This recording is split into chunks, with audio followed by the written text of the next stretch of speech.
Let's see how to turn off Reels on Facebook on your iPhone. You just need to open here the Facebook app, and down here you see the tab for the Reels. You can just remove it from here. So to do this, you just need to come here to the three dots on the top, or maybe it's here depending on your phone, right? And also you can come to profile and to the three dots. Mine is just right here. Let me come from here and come down on settings and privacy. You just need to look for settings and privacy. And from here, you go to settings.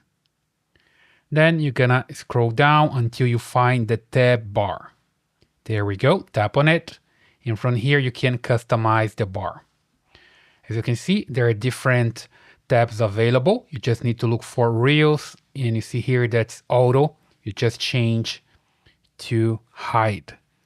And you're gonna see that's going to disappear from here. So it's no longer available. When you come back to home, you don't see the tab for Reels here anymore. So it's basically not available, all right? So basically that's the way you can turn off Reels on Facebook on your iPhone. I hope that helps.